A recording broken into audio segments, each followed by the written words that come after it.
Misha R. from Jamaica has the following question. She says, can you please elaborate on what is meant by still being morally obligated after a divorce? Basically, this comes from my understanding of trying to combine and put together all of the statements in scripture on the topic of marriage and divorce. You know, on one hand, you could say any divorce means you're totally free and now you can do whatever you want because every divorce is legitimate. On the other hand, you could say only legitimate reasons for divorce create divorce. This would mean that a lot of people are actually still married. Like they're still actually married, even though they have a legal divorce, even though they have been together in 10 years, 20 years, they're still legally, in God's eyes, married. But I think that neither of these options works well for us when you try to reconcile them with the statements of Jesus in Scripture. So let's look at what Jesus said. Matthew 19:9, Jesus says, and I say to you, whoever divorces his wife except for sexual immorality and marries another commits adultery. Now, what's interesting is that Jesus does actually affirm the existence of the divorce. He just affirms illegitimate grounds, except for sexual immorality. We've talked about grounds in my whole series on marriage and divorce. But the point here is that he seems to acknowledge that divorce is a real thing, but then goes on to suggest that the person is still morally obligated, that it was wrong for him to marry another. He still committed adultery by marrying another. I think that this is a way of reconciling all of what Jesus says about the topic, along with what other scriptures say about it. I can give other support for this as well. For instance, the law of Moses, it definitely recognized second, even third marriages, and whether they were right or wrongly entered, it still recognized the marriage as real. Now, it may have been an immoral act to get in that marriage. It didn't mean it wasn't a marriage. So here are two verses in 1 Corinthians 7 that I think pull all this stuff together for us to help sort of ratify why I'm saying that you can be, actually divorced, but still morally obligated to your spouse if you haven't had legitimate divorce or something that's happened afterwards that has legitimized the separation. 1 Corinthians 7 verse 10 through 11, it says, to the married I give this charge, not I but the Lord. The wife should not separate from her husband, but if she does, she should remain unmarried or else be reconciled to her husband.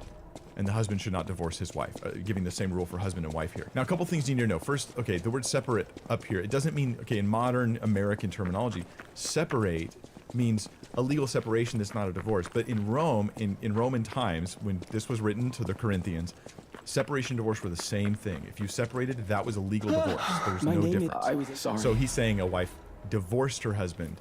So he acknowledges a divorce, and then he acknowledges it again when he says that she should remain unmarried. If the woman's unmarried, and she's remaining unmarried, then that means the divorce was real.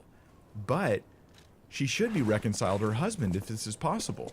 Why? Because there's still a moral obligation based upon the commitment, the covenant, and the union that they had in the prior marriage. So they are truly divorced, they're truly separated, but they should get back together. Now, there's a whole lot more I have on this topic. There are scenarios where, this can't happen, or things change over time, and now the woman is free or the husband is free. But generally speaking, the general rule is, a Christian couple gets divorced, they ought to seek reconciliation, they ought to work through their problems, and they ought to get back together. That is God's general plan and will for mankind on these issues. I'll share one comment from Jeff, who also commented on the video, who kind of echoed the same sentiment. He says, wow, when I got divorced, I continue to feel morally obligated to my ex-wife, even though the court had finalized our divorce. We tried to fix things, but it fell apart again. It wasn't until she changed her last name to marry another that I felt it ended completely, and I could move on. And that would be one of those scenarios where it's like, okay, yeah, now your moral obligation is ended. She has married another. And so this is a good question. I hope that gives some clarity for you. If you want to watch more videos like this, subscribe, and even check down below in the video description for a playlist on all my stuff on marriage and divorce.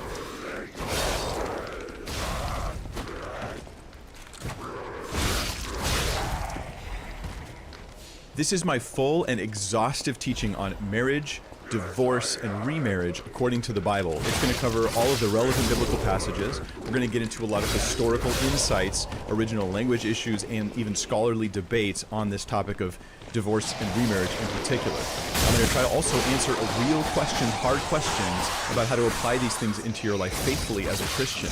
We're going to go very deep in this video, which is why there's a video map down below in case you want to skip around to specific sections that you're interested in. I'll tell you more about that in a minute.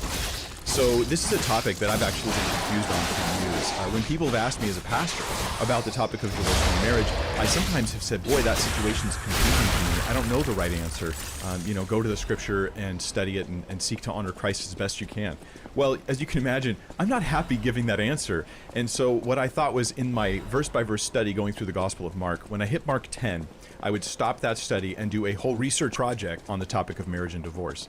That's what I've done. I've put over 200 hours, I don't know exactly how many, but it's definitely hundreds of hours of work into studying all the relevant stuff I can find, a number of different books, scholars, all kinds of stuff on this topic, hearing different from sort of popular pastors and their teaching on it versus more like the scholastic type stuff from people no one's ever heard of.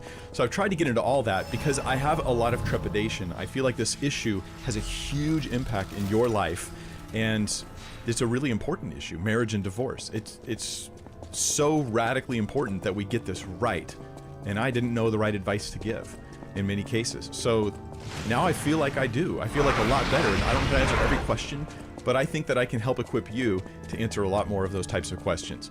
Because I have had, oh man, of all the requests from you guys on videos and teaching topics, this has been one of the #1 things that's been requested. So this is that video. In fact, there's going to be 3 videos.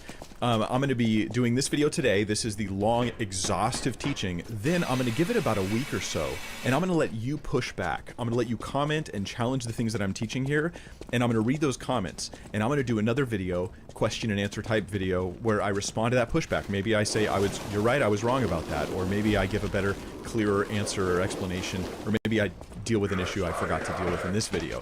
So right now what you can do is as you watch this video, go down to the comments and either put your questions and your pushback in there, or vote up with the little thumbs up, vote up the questions that you think I should deal with in the next video. And I'm going to give it at least a week for those just to sit there and populate. Then I will do another video on that topic. Finally, I'll do a third video. This could be like a short, maybe a 12-minute, I don't know how long, some shorter, quick teaching where I just survey the bottom line on all these issues, because this long, exhaustive video isn't going to be for everybody. But those of you who need it, I know you will really appreciate all the work that goes into it. Eventually, everything's going to be linked down below. And I've also linked a bunch of resources for you. Some of the books and articles and stuff that I've read that I thought you might be interested in. That's all down in the video map, down below the video map in the video description. So here's an overview, quick overview. I think there's 2 slippery slopes that we can fall into. And one of them, one of these wrong ways, in my opinion, of responding to the biblical teaching, the strict biblical teaching on divorce and remarriage, is the too restrictive response. The response that is, I don't want to say legalistic, because I don't like using that term outside of its proper context. It's not legalistic. It's just half the story. That's the problem with it. And this restrictive view is based off, let me share with you a few scriptures. Mark 10, verses 11 and 12, where Jesus says, "Whoever divorces his wife and marries another commits adultery against her. And if she divorces her husband and marries another, she commits adultery." And they say, look, it's pretty simple. It's pretty straightforward. That's the whole story. Another verse that is used to build this case is Romans 7, verses 2 and 3. It says, "For a married woman is bound by law to her husband while he lives. But if her husband dies, she's released from the law of marriage. So she'll be called an adulteress accordingly. She'll be called an adulteress if she lives with another man while her husband is alive. So, but if her husband dies, she's free." So this is that the restrictive view. They go to these 3 passages. The third one I'll point out is 1 Corinthians 7, verses 10 and 11. And in this one, it says, "To the married I give this charge, not I, but the Lord. The wife should not separate from her husband, but if she does, she should remain unmarried or else be reconciled to her husband, and the husband should not divorce his wife." So they quote these 3 passages and they say, look, this gives us all we really need to know about the topic. Everything else is like a side issue. And I think that this actually misses out on the context of these actual passages. But I also think if you interpret these passages that way, it's actually impossible to maintain a careful, thoughtful interpretation of Scripture when you go to other passages that seem to disagree with your view of these 3 restrictive passages. I mean, it looks really good when you see these three sections just thrown at you, and it gets you committed to this view that there's no divorce under any circumstances ultimately, and no remarriage unless the death of a spouse. But then really bad Bible study techniques start happening when you hit 1 Corinthians 7, the rest of the chapter, or Matthew 5 or Matthew 19. And to me, this is a red flag. Every proponent of this restrictive view that I've read, when they come to these other passages we'll talk about today, they suddenly start using really weird Bible study techniques that normally they wouldn't use. And they are interpreting and reinterpreting, and they're sort of doing all kinds of weird stuff. We'll get into more details, but some of the people who I respect, who are thoughtful, God-loving people, who say these things are like Gordon Wenham. He's one of the proponents of this type of view, John Piper, and David Pawson. I'm going to be dealing with some of their specific views in this video. Also, there's really good reason for thinking that even in context, these very passages I've put on the screen so far, they're meant to be taken as true principles, but not without exceptions. There's really good reason to think that. I'll get into that. Now, there's two slippery slopes. I said that's one slippery slope. The restrictive view that mishandles the text, in my opinion. Then there's the view that realizes there's genuine exceptions to the marriage and divorce thing, and they go to passages like Matthew 5:32. Where Jesus says, "But I say to you that everyone who divorces his wife, except on the ground of sexual immorality, makes her commit adultery. And whoever marries a divorced woman commits adultery." So then there's there's an exception. Another passage for this is Matthew 19:9. "And I say to you, whoever divorces his wife except for sexual immorality," there it is again, "and marries another commits adultery." So Jesus is giving us, an exception to the rule. And so they say, look, there's exceptions. And in 1 Corinthians 7, Paul seems to give exceptions as well. So we go, gosh, there are exceptions, but here's where that's a slippery slope. The minute you say that there's legitimate exceptions for a Christian to get divorced, very quickly people start blowing everything into an exception. And all of a sudden, what was permission for exceptional situations becomes permission for anybody who can just turn anything into an exception. And, how far are we supposed to really go with this? I'm going to give a biblical case for exceptions, these ones and more. But I want to be very careful that you would know these are exceptions. For the vast majority of the audience watching this video, you need to stay married. You need to double down your commitment to your spouse, and you need to honor Christ unilaterally, whether your spouse is or not. And that is the starting point for Christian obedience. But there are exceptions, and we need to acknowledge them lest we victimize people who are living in those exceptions, and we're telling them that they can't get a divorce or a separation or remarry ever again. So when are the exceptions valid? Watch out. We have to watch out for the great danger in our hearts deceitful, desperately wicked. We will justify divorce when we want it really bad, and we will do it whether it's actually justified or not. And we don't want to expand the exceptions to anything. So both of those are the major concerns, the two slippery slopes I want to avoid in this survey through Scripture. And we're going to try and do that very carefully. I hope I can do a good job, and I hope that you find it helpful. Now, who did I read just to get this out of the way, since this is the long, exhaustive teaching? I already mentioned Gordon Wenham, John Piper, David Pawson, looked at their works. And I also looked at the works of William Heth, Craig Keener, David and Stone Brewer, Wayne Grudem, and a bunch of others. I've put a number of those resources down below in the video description. This study format, though, today is going to be a survey through the Scriptures. We'll start with verse-by-verse commentary going through all the relevant biblical passages. What we'll do while we're in that verse-by-verse treatment is we're going to gather principles out of the text of Scripture. And I'm going to bring up 16 total principles for you that are principles that are true about marriage, divorce, and remarriage based upon the teaching of Scripture. I think that summary at the end, when I bring all 16 of those forward, it's going to really help bring clarity to people who might be confused on the topic. I'm also going to deal with debates. We're going to go into the nitty-gritty. We're going to box it out on the topics of what is the exception clause? What did Jesus mean by sexual immorality? What was the cultural context of the Jewish setting on the debate about divorce? All that kind of stuff. The topic is going to get complicated, but we're going to go into it, get it complicated, get clarity, and then you won't be confused anymore. That's the idea.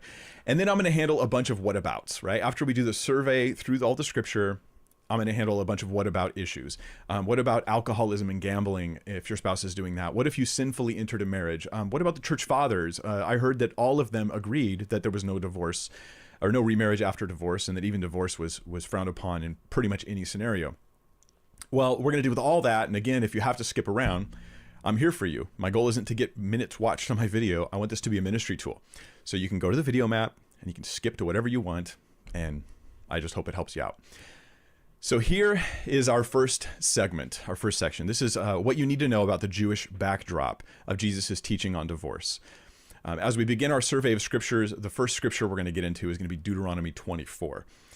The reason why is because in Jesus' day, Deuteronomy 24 was like a major debated passage when it comes to divorce and remarriage. Like, this is something they were debating about. And when they come to Jesus and they talk to him about it, they're talking out of that debate. They're like asking him to pick sides. So in our day, it'd be like if someone said something about What do you think about AK-47s? There's a major debate, and so we need to know the backdrop of that debate if we understand what the person says next. If you don't know the backdrop, you might get confused. This is something that actually the church fathers, a lot of them, did not know about. Maybe, I don't know how many, if any of them, knew about it. But it helps us see why Jesus's exceptions in Matthew are there and they're not in Mark and Luke. What is up? Is that a contradiction? And the answer is going to be no, but this backdrop of a debate is going to tell us why. So here we are, Deuteronomy 24, verses 1 through 4. Before I get into the debate, because sometimes Jewish rabbis, and sometimes even now different teachers, if you listen to their debate about a passage before you read the passage, you end up not being able to think clearly about it. So first, let's just study the passage, then we'll look at the debate. Deuteronomy 24, 1 through 4 says, when a man takes a wife and marries her, if then she finds no favor in his eyes, and because he has found some indecency in her, in that phrase, remember that, because he's found some indecency in her, and he writes her a certificate of divorce and puts it in her hand and sends her out of his house, and she departs out of his house. Verse 2, and if she goes and becomes another man's wife, and the latter man hates her and writes her a certificate of divorce and puts it in her hand and sends her out of his house, or if the latter man dies, who took her to be his wife, then her former husband who sent her away may not take her again to be his wife after she has been defiled, for that is an abomination before the Lord. And you shall not bring sin upon the land that the Lord your God is giving you for an inheritance. So what is this text telling us? Well, there's a few things to know. There's what it allows, there's what it disallows, and there's a thing, or what it forbids, and there's also what it causes. So it allows something, which doesn't mean it's good. It forbids something, and then it also causes something.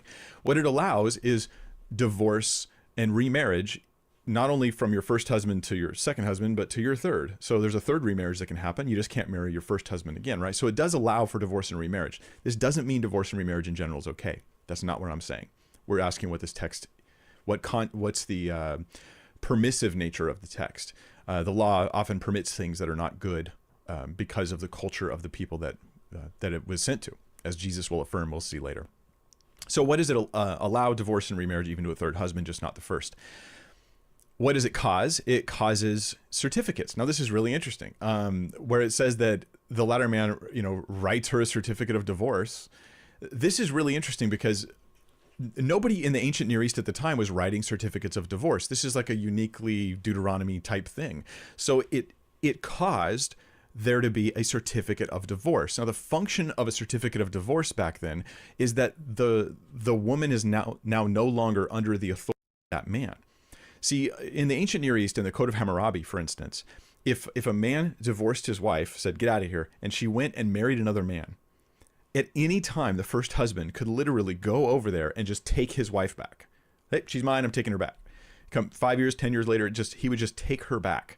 This is part of the Code of Hammurabi. But in the law in Deuteronomy, what it's doing is it's making it so that if a man sends a woman away, he has to free her from his authority. She has that certificate proving that she's free from the man. So this would, in other words, improve a woman's condition in that society at the time. That's the thing it causes, certificates. What does it forbid? Well, it forbids remarriage to the first spouse. Now, here's where a whole debate goes on. Why is it that the woman's not allowed to remarry her first spouse again? And there are three possible reasons, and you do want to know this. This is all the background, necessary background for understanding Jesus's words in the Gospels. There are three possible reasons that I think are possible, at least. One is potentially because of prostitution of a wife. Now, in some cultures, and even some cultures today, they do this where a man will give his wife to another man for a night or for a short period of time, and he divorces her, and the next man marries her temporarily. It's like an overnight marriage. This is actually in Islamic tradition too. And then the man sleeps with her, and then she can go back to her husband. And so there's this sort of prostituting out of your wife. Now, this would mean that that's impossible. This would mean if this is a practice going on in the ancient Near East, in Israel or around the neighbors of Israel, this rule in Deuteronomy 24 would mean that they can't do this with their wives. So this would, again, elevate the rights of women in the society. So that's a positive thing. Do we know that this is the case? No, but it fits, right? It fits, and it is something in the East that we still see. So that's one possibility. Another possibility why she can't go back to remarry her first husband would be that he then can't just casually send her away. The husband realizes that if he separates from her, he can't just get rid of her and get her back and get rid of her and get her back. And so it would just raise the stakes of a divorce. That's a possibility too. But then Raymond Westbrook, and I've put his article, a link to it down below. He has an article called "The Prohibition on Restoration of Marriage in Deuteronomy 24, 1-4." And it goes like this. In the situation in Deuteronomy 24, the woman in her first marriage, she leaves for cause or for reason. And we get that from the phrase indecency. The first husband sends her away because of indecency. But the second husband, he doesn't seem to have a good cause. It says he sends her away because he hates her or because he dies. Now, the difference between those two divorces or two endings of marriage is that in the first one, the woman would not take her dowry with her. But in the second one, she would have the full inheritance or the dowry, depending on death or divorce. Then she would have the dowry and she would take it with her. So the first husband seems to have rejected her for cause and then kept her money. And then the second husband ended up giving her money. And now the first one can't take her back to do what? To get a double dowry from her. So this might have been a type of thing where her dowry, or her ketubah is the Hebrew term for it. He can't get her money twice. And this would keep him from abusing her in that situation, right? Where he can take her money 2 times in a row. This is a possibility. It's a really interesting whole theory, and it has to do with the word hate and how hating and sending away means unjustified divorce. And then she keeps her ketubah. So it's a really interesting thing. Raymond Westbrook's article is in the video description if you'd like to check it out. It was called The Prohibition on Restoration of Marriage in Deuteronomy 24. So it could be all 3 of these. These could all be things. But I want to make one major point on Deuteronomy.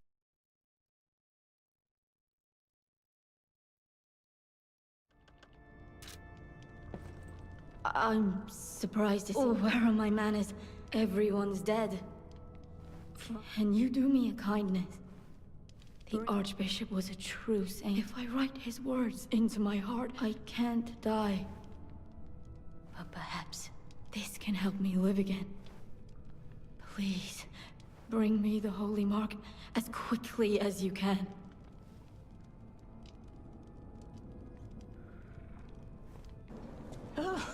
Them demon drive.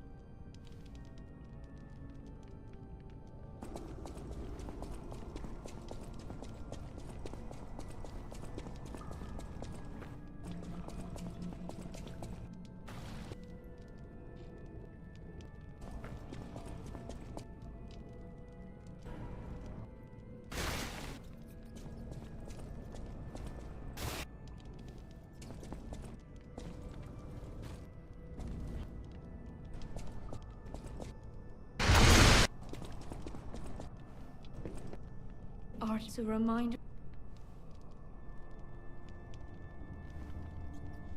I can't.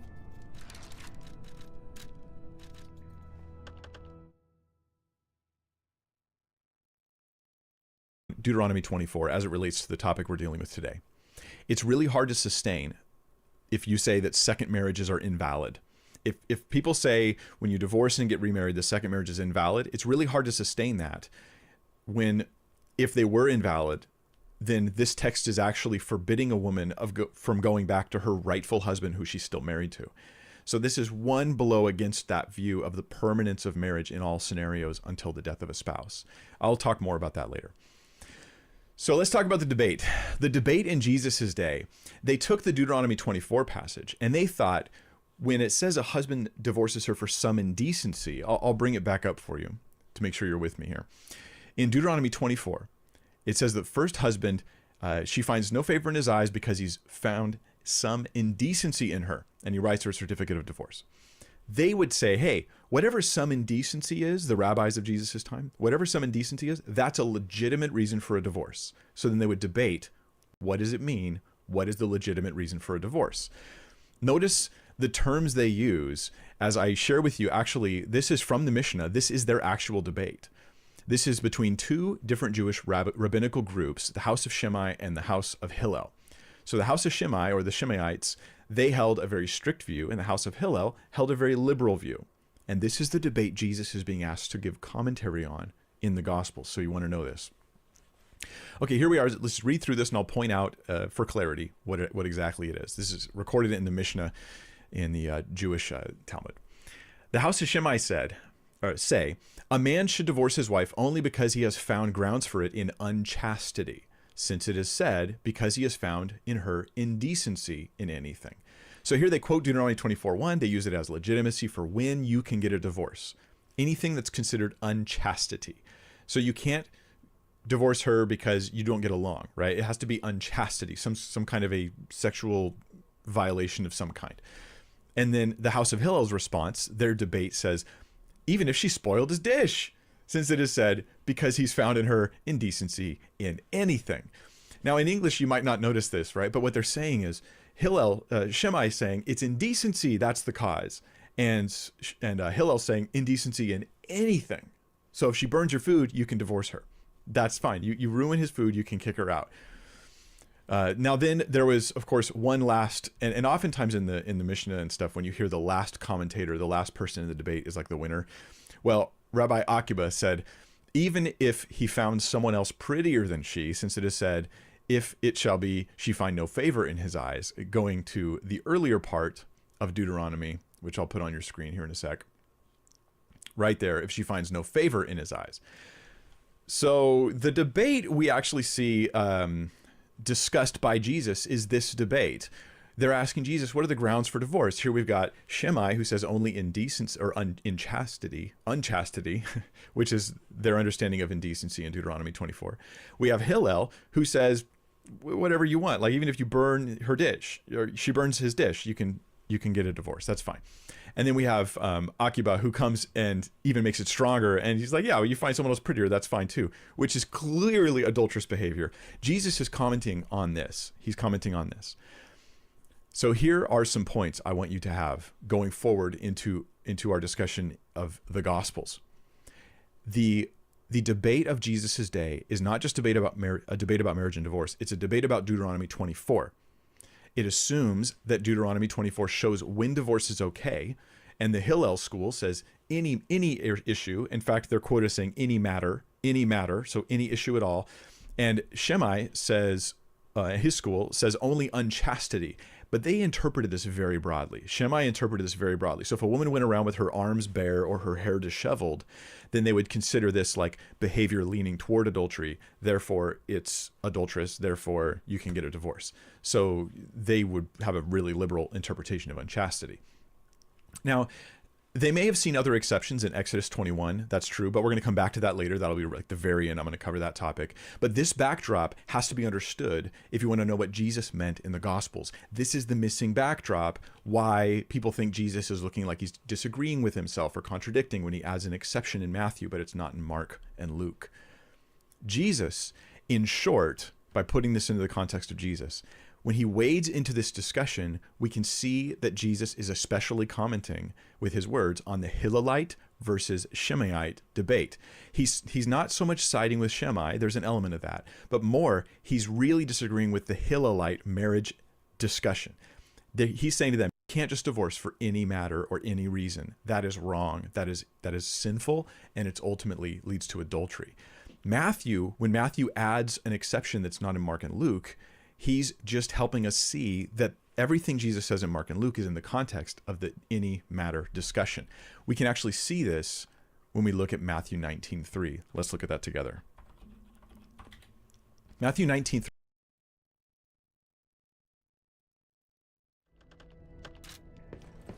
Oh, thank you. It's a reminder of the...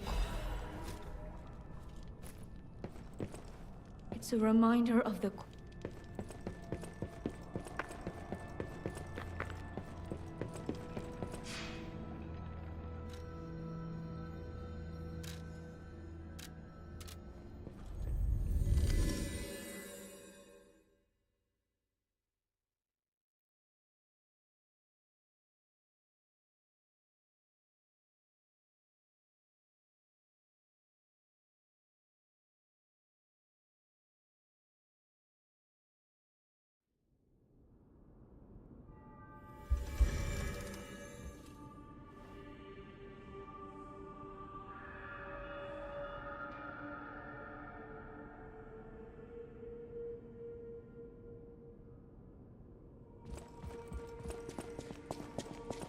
Welcome to this. I shall open it.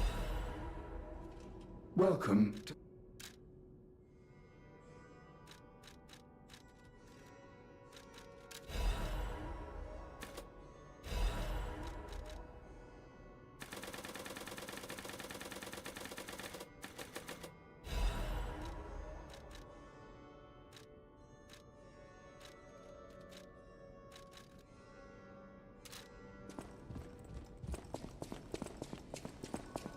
the house of...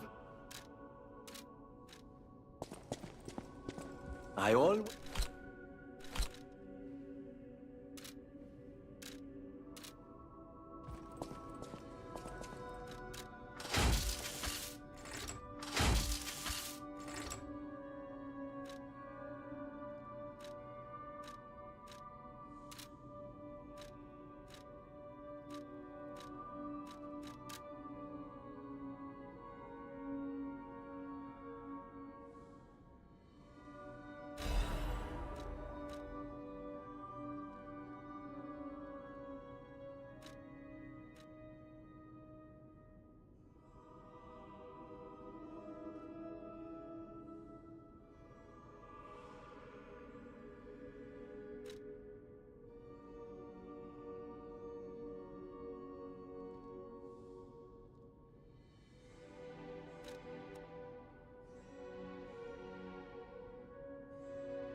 I know my way.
It says, and Pharisees came up to him and tested him by asking him, is it lawful to divorce one's wife for any cause? That is the Hillelite position, right? The Hillelites, that school, they thought any reason, any cause, you can get a divorce. And so they're asking him to comment on that view. Jesus utterly rejects it, right? And he gives good reasons for it. We'll get into very shortly here. So this is why in Matthew we have more commentary or an exception on, embedded into Jesus's statements on the topic of marriage and divorce. When we get to the passage I shared with you earlier, which is Matthew 5:32, he says, but I say to you that everyone who divorces his wife except on the ground of sexual immorality makes her commit adultery. So he's doing a couple things. He's similar to Shammai, but he's stronger than Shammai, and I'll explain that later. So he's not just saying the Shemaites are right. No, he's not. But he's definitely refuting the Hillelite view that you can get divorced for any reason you want, or what we call in our modern times a no-fault divorce. Like, hey man, we just don't get along anymore. Like, we're just in disagreements. We don't like each other. Right? I want to get a divorce. I found someone else maybe, and they make me happy. Irrelevant. Jesus rejects that completely. Out here we see this in Matthew 19:9 as well. And he said, whoever divorces his wife except for sexual immorality and marries another commits adultery. Now, the Shemites would never have added this later phrase, and marries another commits adultery. But they would have agreed with him that sexual immorality is the only proper cause, or is the proper cause in relating to Deuteronomy 24. So this is a pivotal issue. Do I say that Matthew and Luke properly allow for exceptions or not? This is a huge issue. I mean, this is half the debate that goes on this topic within the Christian church. Do we say that Mark and Luke, with their strict, you get a divorce, you get remarried, that's adultery, with that formula, do we say that there's still the possibility to get exceptions into Jesus's ideas and thoughts in those passages? The no people, the people who say no, they always build their case about remarriage and divorce by quoting Mark, Luke, Romans, 1 Corinthians 7, just those verses I mentioned earlier. And then they use Mark and Luke and those other passages to refute the idea that there are really exceptions in Matthew. And the yes people, the people who say yes, there's exceptions, they tend to start with Matthew. I've done something a little different. I've started with the background, the biblical, historical background that goes on. Jesus is in a debate, and he answers their debate with his own position, not just with a Shemaite view. That's important. And so we're going to see it that way. I think it absolutely gives room for thinking that even in Mark and Luke, when Jesus made those statements, it was just known to the audience that he was rejecting the Hillelite view and establishing his own, not that there were no exceptions under any conditions. So I need to labor this point a little more. So here's the second section of today's video, which is this. Why should you be open to exceptions to Jesus's rule about not divorcing? Why should you be open to exceptions to Jesus's rule in Mark and Luke about not getting divorced? I'm going to give you 6 reasons why you should be open to exceptions. Here they are. Number 1, Jesus's other unqualified statements had exceptions, and I'm going to put a few of them on the screen here so you can understand. We're interpreting Jesus the way he normally talks. It's nothing weird here.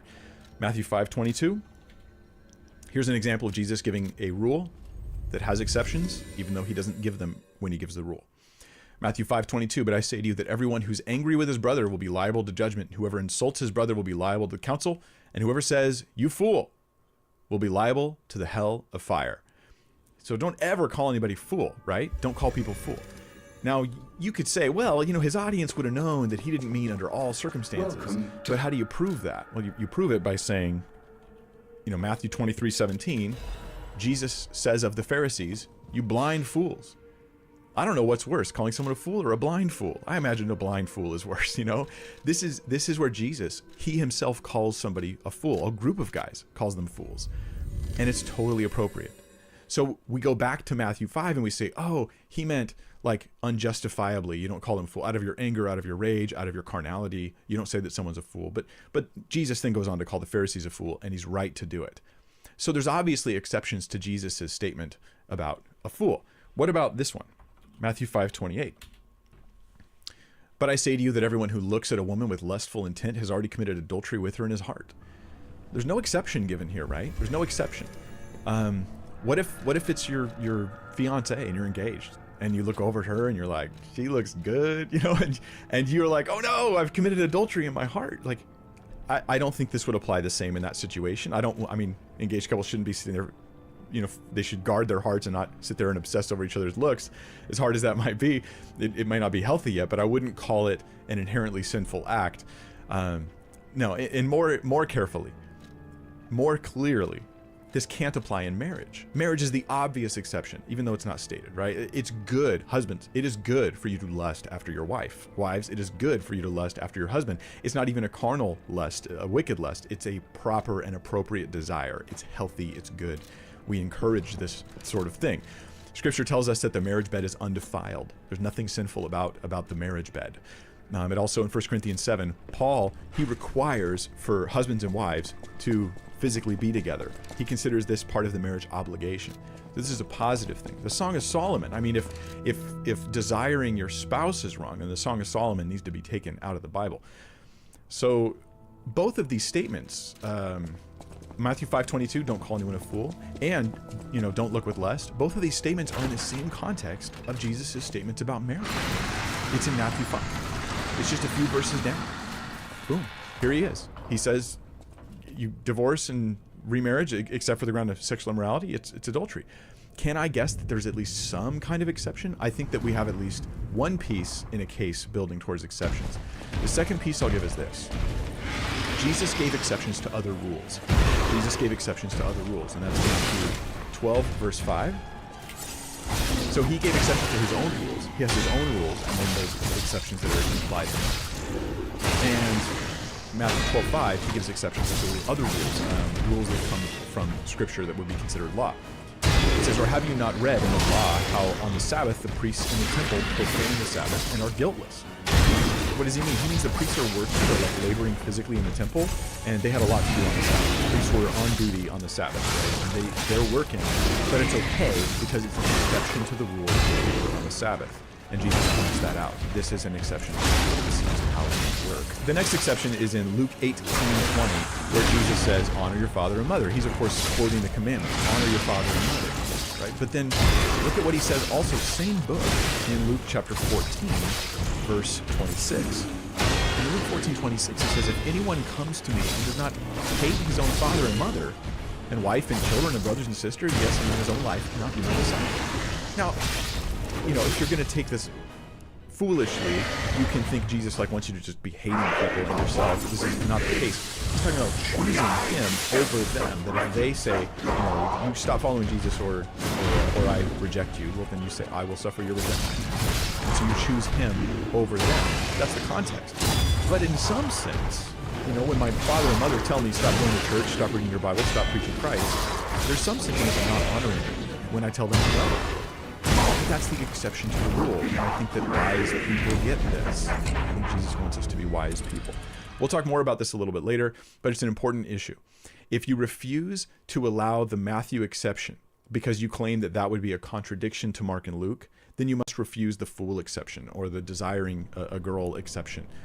You have to refuse these other exceptions too. The third reason why we should look for exceptions from Mark and Luke, those statements, just by themselves, we should look for exceptions. Proper ones, not going crazy with it, but Jeremiah chapter 3, verse 8, God divorces Israel. She saw that for all the adulteries of that faithless one Israel, I had sent her away with a decree of divorce.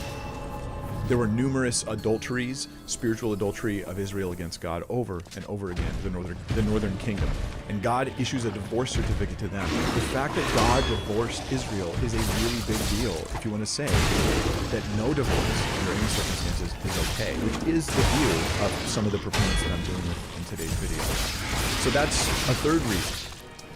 Now it's important to know why this is an exception, and it's because persistent adultery and a refusal to return when asked. So God, representing really, I think, the heart that Christians should have in their marriage and divorce situations.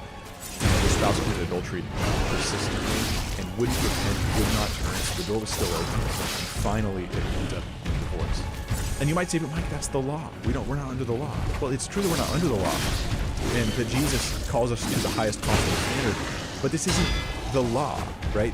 This is what God did with Israel in his illustration of a marriage relationship with them. And so I don't think he did something really a sinful act. That does factor in. The fourth reason why you should look for exceptions is that the culture of the time of Jesus may have simply assumed that there were exceptions. He seems to have expected to assume. So know this, that the Jewish debate of the time, we can give us an example of how they would have assumed it. They would say, okay, the Shemaites and Hillelites, they would talk about this issue and discuss it, and it was sort of a known discussion going on. And so when they hear the phrases of Jesus, no, I reject that being divorce, they would think, obviously, the most strict among us are viewing adultery as certainly a cause for divorce.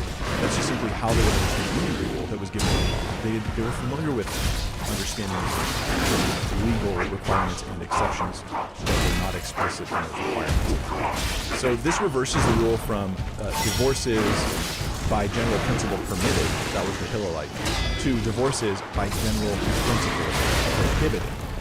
You can, in general, not do a divorce morally. You just don't do it. That's the general rule. And this is the rule that applies to most marriages. That's all you really need to know, most of you. But there's a lot more we should get into. The fifth reason we should look for exceptions is that Matthew specifically gives us exceptions in the verses I covered. Matthew 5:32, Matthew 19:9.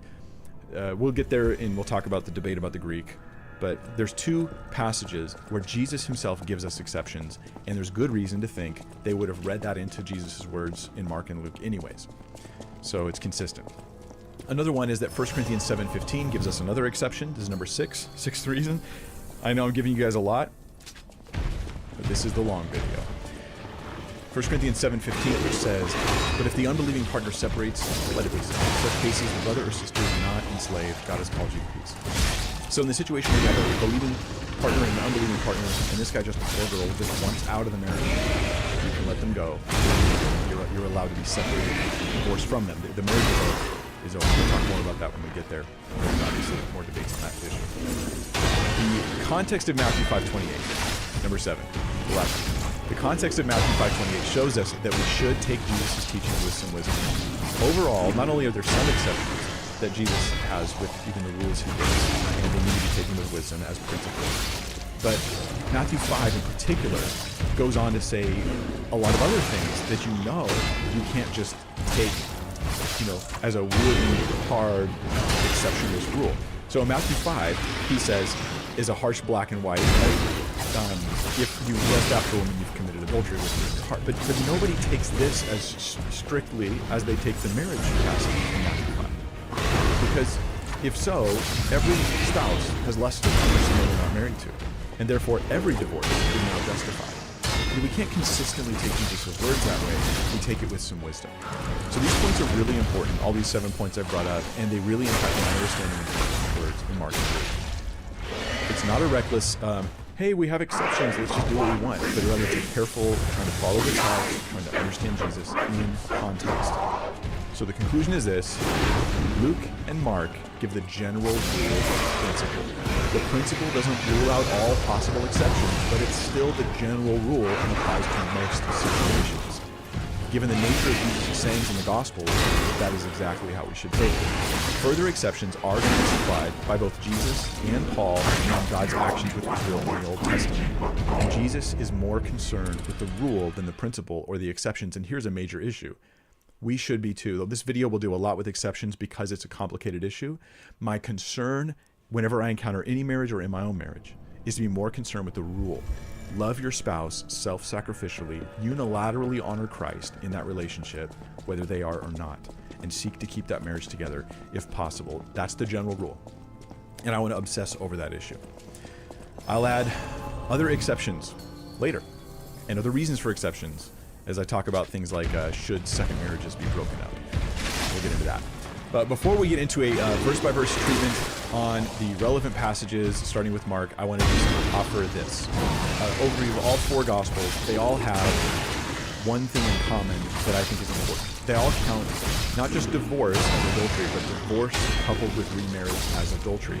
And I think this emphasis is deliberate, because there are countless marriages where the reason why the divorce went through, in all reality, right? Not the cause of why they were thinking about it, but the reason why they pulled the trigger, I'm going to get a divorce, is because they found someone else. A coworker, a friend, they would become a confidant, they start talking to them, they start really leaning on them, and then they no longer feel their need for their spouse. And whether they get married to that person or they just try to keep them in that little emotional place in their life, that really is a cause of a lot of divorces, a cause of people just finally giving up because they have somebody else to fill the gap. And that is something I think Jesus is specifically saying, that's adulterous. When you get out of your marriage because somebody else is fulfilling the spouse role for you, that is caused so many issues, so many marriages, so many marriages to fall apart, that we need to be very aware of that. It just seems common to me that women and men, they're finally ready to pull the trigger on divorce when they find at least a potential mate in someone else. And that means that kind of divorce is driven by adulterous motives. And the first step in marriage recovery is going to be, let me be pastoral here, is going to be this: cut off anybody who's replacing the love that your spouse is supposed to give you. You need to cut them out of your life, or you won't even think clearly about the issue of your own marriage. No flirtations, none of it. You have to forsake all others. And that doesn't mean there aren't exceptions where you're going to still need to get a divorce, but that's a starting point. You won't even think clearly right now. Now let's go verse by verse. Next section is this. We're going to deal with Jesus' teaching on divorce in Mark chapter 10. And since technically this is like part 34 of my Mark series, although it's the most long and in-depth part ever, I'm happy to do Mark chapter 10, which is where we're going to pick up where we left off. So here we are, Mark chapter 10, and we'll dig through Jesus' teaching on Mark, on divorce. It says, and he left there and went to the region of Judea beyond the Jordan, and crowds gathered to him again. And again, as was his custom, he taught them. And Pharisees came up, and in order to test him asked, is it lawful for a man to divorce his wife? Now, this is where I'm going to take the stuff I've done in Deuteronomy and bring it into the understanding of Mark. Why I say they would just assume that there were other reasons Jesus wasn't mentioning to divorce. And that's because the debate of the Jews wasn't whether or not anyone could ever get divorced. The debate was, when was it appropriate to get a divorce? And there was the any matter, get a divorce for any reason you want school, Hillel. And then there was the Shammai school who said only for unchastity. So did the Jews think, was the question here, as it sounds in English to us, is the question really like, is it ever okay to get a divorce? That's not really what they're asking. What they're asking from their perspective as they would think about this question is, which divorces are okay? Like, when is it okay to get a divorce? And Jesus is going to reject the any matter view, which Matthew supplies in Matthew 19:3 as the context when he says, is it lawful to divorce one's wife for any cause? He adds the phrase any cause into the question of the Pharisees. And there's a parallel passage in Matthew.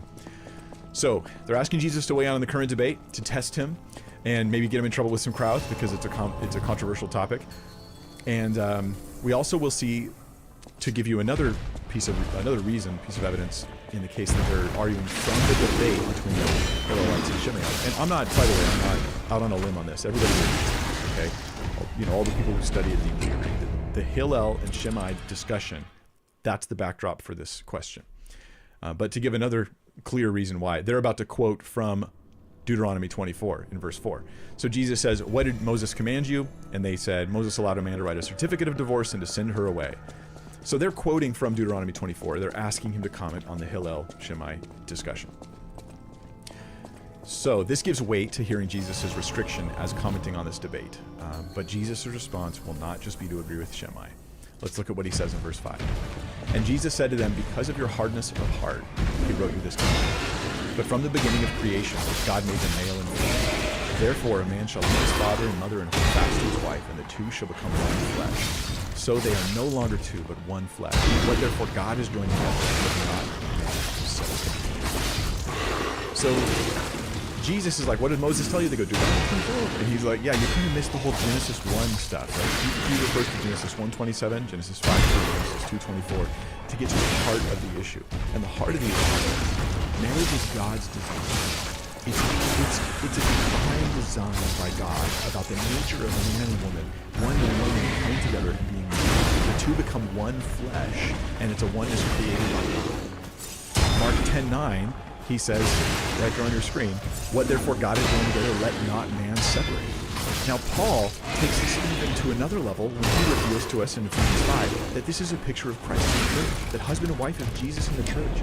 So to recklessly think like, yeah, well, can you get a divorce, whenever you want, is to just not fundamentally understand what marriage is.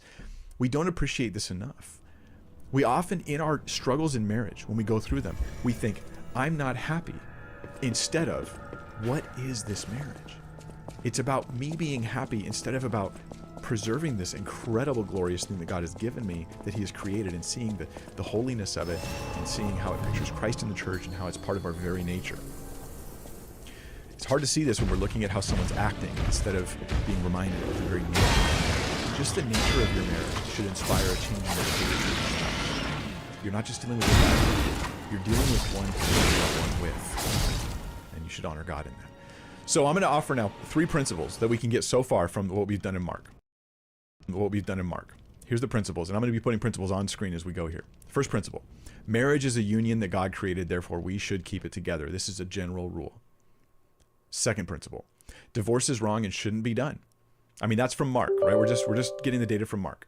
Divorce is wrong and shouldn't be done. Third principle, divorce coupled with remarriage is actually adultery.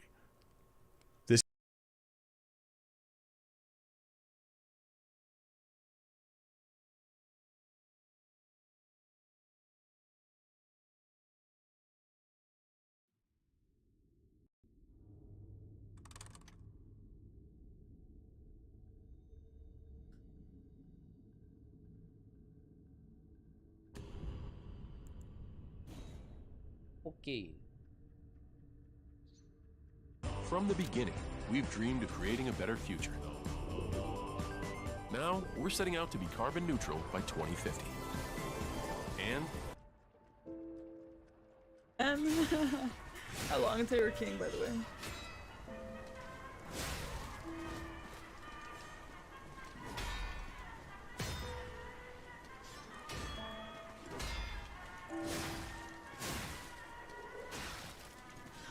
Guys, I don't know if this is dramatic to say, but okay, I'm gonna only say this with the context that I haven't played Sekiro in forever.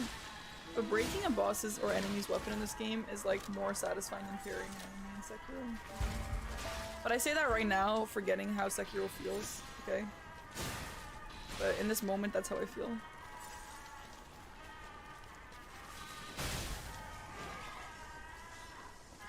The break mechanic is incredible. I would not parry as many bosses as I do if you couldn't break their weapons, you know? There's just so much reason to, and you have so much incentive to like be risky about it because they do less damage to you when you do that. It's so good, it's so good. I'm not Michael, welcome. Go Dev, thank you for the gifted sub. John, thanks for the 10 gifted subs. My first 10 gift subs as Partner Plus. Thank you. Thank you guys, thank you. You guys can sleep happily and peacefully knowing that 70% of it. It's so good, I'm so happy. Guys.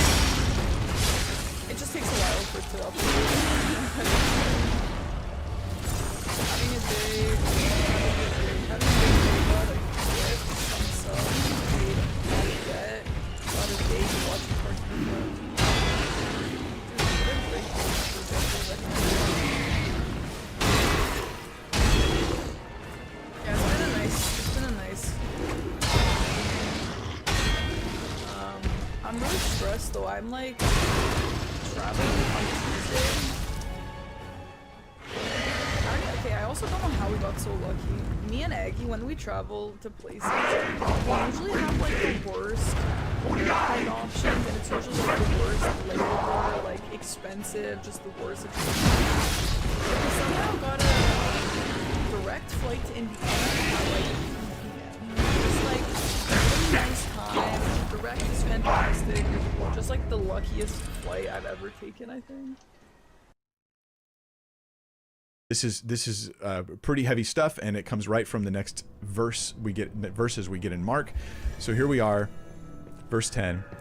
And in the house the disciples asked him again about this matter, and he said to them, whoever divorces his wife and marries another commits adultery against her. And if she divorces her husband and marries another, she commits adultery. So hence we have our third principle, right? Divorce coupled with remarriage is adultery. Now I say principle, I don't mean, as you already know, I don't mean like this is a law that must apply to every scenario and situation, but it is a principle, and we must absorb it as true. We need to allow the weight of this to hit us. These are really big things, these three principles we've gotten so far. Now there's not much different in this section here than what we have in, say, the Matthew text. It answers the question though. Here's something to note. Some people think Jesus is only talking about protecting women, right? He only wants to say that women, if a man divorces a woman and gets remarried, it's adultery, but he has no comment on a woman getting divorced or the woman divorcing the man. There are some people who try to point that out, but that doesn't work with the text, because in verse 12, it says, if she divorces her husband and marries another, she commits adultery. So it applies to both people. It goes both ways. Women divorcing men was rare. That's true back then, but it could be done either if they did the Greek version of divorce, where they just leave. In the Roman law, that ends the marriage unilaterally, no permission or anything. Or the Jewish version, where a woman could push to try to get her husband, even by the courts, to be forced to write a certificate. So there was a way to do it. It wasn't the easiest way to do it. So my conclusion so far about Mark, there's a rule or principle that marriage is a union from God, and therefore we should stay married. And that is that is all that most of us do. Most of us don't need any more than that. I think you should go back to Scripture right now if you're contemplating divorce, and you start by radically following the Lord's commands to you as a husband or as a wife. I have a teaching for husbands and wives in the video description that I think you should check out, whichever one applies to you. That's the starting point. That's the beginning place, right? Value of marriage, honoring that, seeking to follow Christ unilaterally. But we get a principle number 4 that I'll put up. Divorce, and this is a big deal. This is where Jesus disagrees with the Shemaites, right? This is where he's putting his own thing out there. Divorce does not end the moral obligation of the marriage. This is heavy. Now, I hate to deal divorce, and I'll talk more about that later, but as a general rule, it just doesn't end the moral obligation of the marriage. So reconciliation is to be sought even after divorce. Even if you're divorced, you should be seeking to reconcile with your spouse if you want to follow the teaching of Jesus. This again is where Jesus goes much further than the Shemaites. And so I don't think he's just siding with them. I think he's providing his own teaching.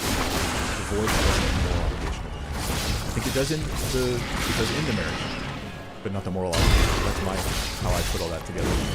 More on that later. Okay, let's talk about Luke. Let's move over to the section on Luke. This will be shorter. Jesus is teaching on divorce in the Gospel of Luke, chapter 16. In Luke 16, verse 18, we read Jesus' words in the Gospel on this topic. And there's very little in Luke. It's just pretty much this one verse. It says, everyone who divorces his wife and marries another commits adultery, and he who marries a woman divorced from her husband commits adultery. This seems like a clear, cut, and dry fact of the Bible. This is not what our culture would agree. Generally speaking, when a woman or man says, I'm getting divorced, everyone rallies around them. They're like, you do what you need to do to keep you healthy and strong, and da-da-da. And very few people are willing to say something like this. Jesus' words would not be welcome in our culture, but they need to be welcome in the hearts of Christians for sure. It's the same principle we talked about earlier, that you get married, you stay married. Divorce and remarriage in general is an adulterous thing. Now, they would likely assume some exceptions. Jesus makes an exception clear, and Paul makes another one clear. But the rule is what we need the most. We have to apply the exceptions very carefully and not too broadly. This is, again, I feel especially obligated, since I'm teaching you that, and will teach, there's several reasons for divorce that I must remind you that most of them won't apply to most of the people watching this video. We ignore the value and nature of marriage. We become calloused to our calling as husbands and wives. We rack up excuses. We play the victim. We become blind to our issues. We make their issues as big as possible. We blow them out of proportion. We would rather quit the marriage before ever obeying the radical call of Jesus in some cases. And this is what we need to get into our hearts. That divorce coupled with remarriage, most of the time, is adultery. Big deal. Let's talk about Matthew 5. Jesus is teaching on divorce in Matthew chapter 5. And here we get the first time where Jesus offers a clear, specific exception to the rule about no divorce and remarriage.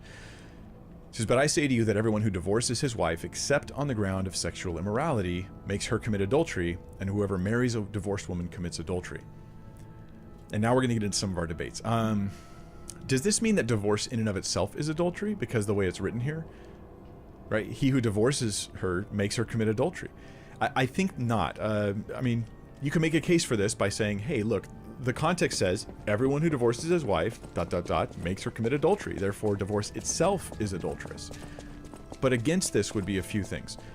The rest of the context shows that Jesus is thinking of remarriage in view, right? Whoever divorces and then whoever marries a divorced woman commits adultery. So remarriage is just assumed, and it would be happening in that culture. You get a divorce, you're going to remarry someone. Everybody gets married. That's what happens. That's how it works. And there's lots of reasons for that. But in their culture, they would all get married. We have way more single people now than we ever had back then. So I think that we should consider this part of a divorce and remarriage coupling. That's the hypothetical.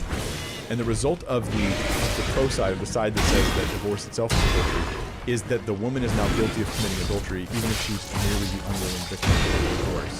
Think about that. That seems really wacky. So here's another question. Does this mean that divorce doesn't have to occur?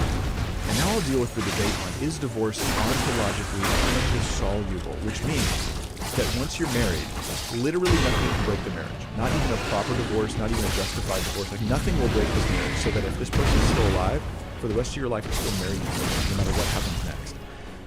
I think that this is wrong, but I'll offer the case for it. Here's the case for it. The case for the unbreakability of marriage, or the idea that marriage can never end, is that one, and this is a big deal to some people. The Catholic Church says so. That is probably the strongest thing. If you're Catholic in particular, then you think this is a really big deal. Or another way to put it would be, hey, well, that's what a lot of the church fathers thought. I'll cover the church fathers later. But it does seem that this was a progressive development historically, and a mistranslation may have contributed to this. In Ephesians 5:32, Jerome translates a discussion about marriage. Paul talks about marriage as a mystery in Ephesians 5:32. But Jerome translates this as a sacrament. Not a mystery, but a he starts to change the understanding slowly, it's progressed over years, to the idea that marriage is this sort of unbreakable thing. It just can't end except by death. And I'm not sure what other reasons there are. It seems to me that most of the reasons marriage is utterly unbreakable, like even with the divorce, justified divorce, you're still married to the other person. I don't see any good biblical reasons for it. It's all historical consensus. Now here's some reasons. Jesus did not say you cannot. What God is joined together, you cannot say. He says what God is joined together, let not separate. And this implies separate. Jesus also affirmed in his discussion in John 4 with the woman at the well that she had had 5 husbands. He says you have had 5 husbands, and the man you have now is not your husband, which means a couple things. For one, the guy she's with now, even though they're sleeping together, they're not married. So sleeping doesn't make marriage. Sex doesn't make marriage. But also that she'd had 5 husbands. He seems to affirm that she had 5 husbands. That he doesn't say you've had 1 husband and 4 adulterous pretend marriages. Also, God divorcing Israel implies that it can really happen. God divorced Israel in the Old Testament, so the implication is that that's like an ontological reality, like this thing can actually happen. In 1 Corinthians 7, where Paul says that the believing spouse is not bound in such cases where the unbeliever wants to leave, this makes a lot more sense if marriage can actually be ended. Otherwise, of course, they're still bound. It doesn't matter if they leave, it doesn't matter what happens. It's great. The exception in Matthew, but where we are now, Matthew 5:52. Except on the ground of sexual immorality. Well, the fact that there's an exception means that a justified divorce must actually be a marriage. Then the affirmation in Deuteronomy that we read earlier, Deuteronomy 24, that a woman cannot return to her first husband after remarrying the second husband. But if the second marriage is invalid and the first husband is still her husband, why on earth can't she come back to her husband? It wouldn't make sense. I'm not saying that we're under the law of Deuteronomy. I'm saying that Deuteronomy doesn't make any sense on that theory. Like, even in the context of ancient Israel, it makes no sense if marriage can't be broken. So what does it mean? It means then that divorce does actually work. It's separate from your spouse. Like and I think every divorce works. Every divorce is a real divorce. But this was our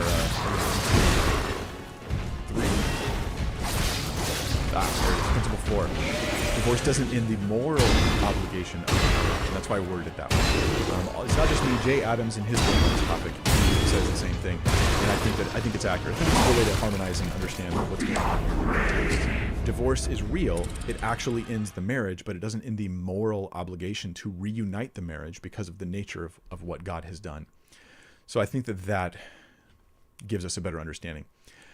Let's talk now about a topic that comes in Matthew 5 and in Matthew 19 about Jesus' exception to the rule. Jesus' specific exception here is except on the ground of sexual immorality. And there's a whole debate amongst scholars and theologians on what did Jesus mean by sexual immorality. Now, the Greek word here is porneia. And that may sound familiar. You may be like, wait a minute, we get our English word pornography from that, porn from that. And that's absolutely true, we do.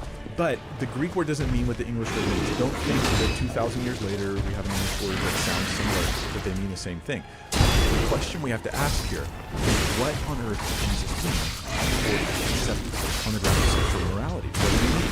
And there are 5 options that are given for what this word means, and I'm going to go through all 5 of them. First, I'll just overview them, okay? I'm just going to talk you through all 5 real quick so you can get a good survey of the landscape. And then I'm going to go through them one at a time to try to help us understand what the exception is. Because, hey, this is important. Maybe you're thinking, I think I have a legitimate grounds for divorce, but what does Jesus mean by sexual immorality?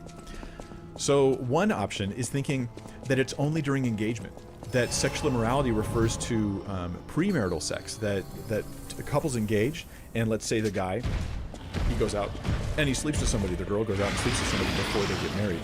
Then you find out about this, so you cut off the engagement. That's one argument. Another option, number 2, is that it's incest. That porneia specifically refers to incest, in which case Jesus isn't really saying you can get a divorce if you've married a relative. He's just effectively saying, like, that marriage never should have been anyways. You're kind of annulling the marriage. It's an invalid marriage to start with. So that's some people's view. Porneia means incest. A third view is that sexual immorality, or porneia, it refers to specifically adultery, in the sense of natural physical intercourse with someone of the opposite sex while you're married to someone else of the opposite sex, right? So I've got You know, if I cheated on my wife and I actually slept with some woman, God forbid, then that would be considered adultery. Very strict, very like full scope of the term adultery. Fourth view is that it's spiritual adultery or apostasy. There are people who put this view forward. I know it sounds wacky to most of us. So that like if you have like an ungodly partner, then you can divorce them. Spiritual adultery. And there's talks about adultery. And then 5, the fifth one is that porneia, and this is my view, of course, is that porneia is an umbrella view for sexual sin. It's a term that refers to all kinds of sexual sin. It's a very generic term. If it's done in the context of marriage, it's adultery. If it's done in the context of sin, it's adulterous, but it's still sexual immorality. So that adultery is one of the things that fits under the term, but it's only one of them. All right, now we're going to go through this way. Okay, definition 1. Let's imagine you want to make this case. How would you make the case? So definition 1 is that porneia, Jesus' exception for divorce, only refers to sexual violation of an engagement, such as sleeping with someone other than the person you're engaged to, and it's mutually exclusive to adultery while in marriage. So that even if your spouse is sleeping, you can divorce them. Now, how do people make a case for this view? They say, well, Matthew has an assumption, and we don't see the Mark and Luke, is because Matthew's trying to give us justification for why Joseph was going to divorce him. So in Jewish context, the Jews did require a divorce to stop an engagement. You actually had to get a divorce to stop an engagement. But they would say this is what Matthew's doing. He's saying, look, this is why it was okay for Joseph to divorce Mary, because a righteous thing according to the text, and that's okay because it was in his mind he thought she had committed sexual immorality. Now this depends on isolating the meaning of porneia to this. So this is totally unsustainable. I mean, this just utterly falls apart when you actually look at the usage of the term porneia in those texts in the Bible and out of the Bible. Completely fails. Now the view that this is referring to premarital sex during engagement, that view is utterly refuted by a number of things in the scripture. Number 1, porneia, the term is used in a variety of ways in the Bible. 1 Corinthians 5:1, it's talking about incest. In Jude, verse 7, it's talking about homosexuality. And I know there's a debate on that.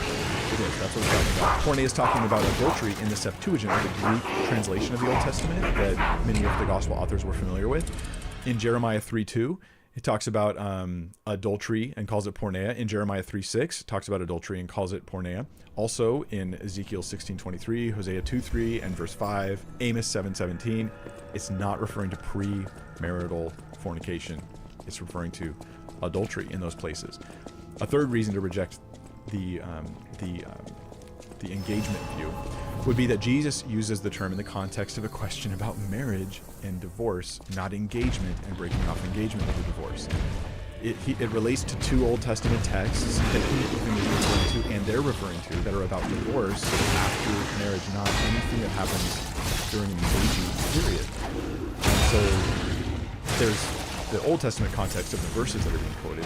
Also, reject that view. The debate of the day wasn't about engagement, it was about marriage. So not only were the Old Testament texts about marriage and divorce, the debate and the question Jesus raised was about marriage and divorce, not engagement and divorce. And number 4, God divorced Israel for fornication. So this view would say that God did something wrong when he divorces Israel for fornication. They weren't just betrothed, there was a marriage there. A fifth and final reason to reject this engagement hypothesis comes from a non-canonical book called Sirach, and it's in chapter 2, verses 22 and 23, where it accuses someone of committing adultery by fornication. Now, the terminology there in the Greek is really interesting because it says committed adultery by porneia, so that porneia is a umbrella sexual sin that causes adultery. Why? Because you were married when you did it. And that's, of course, on it, which I'll get to in a minute. So the second definition we'll cover is this. We've ruled out the engagement hypothesis. It's that porneia is just incest. And so it basically means, and this, by the way, this is the position taken by Roman Catholic scholars. This is the position they're going to defend. It's most common amongst them. And they're going to say that basically, look, if you marry your sister, then the marriage is invalid, and they get annulment, an invalid marriage. So that's the only time you can separate from someone you've married, is you find out that you're close relatives, and so then you have to separate, of course. Now, to try to build a case for this, they'll say that Leviticus 18, in the Jewish context, Leviticus 18 in the law, it specifically restricts marriage from happening between relatives. You can't draw near to your father's daughter, your sister, your mother's sister, that kind of thing. It's relatives can't get married together. That's the idea. And they're like, this connects Jesus' exception to a specific Old Testament rule. And that is kind of one of the reasons we make this case. Another one is they say 1 Corinthians chapter 5, verse 1 refers to this as porneia, incest. It's actually reported that there is sexual immorality, porneia, among you, and of a kind that is not tolerated even among the pagans for a man. So they say, look, this is incest. And we'll argue against that in a minute, but I'll leave it up to you to ponder on. Now, in Leviticus 18, against this view, there's several. Leviticus 18, it never uses the word porneia. And that's the whole point. The whole argument here is that that's what porneia means, not just that that's something you can't do. So ancient and modern audiences would, well, ancient audiences would never make this connection. Modern audiences should never make this connection. And this is just ignored by people who hold this view, at least the ones I've read.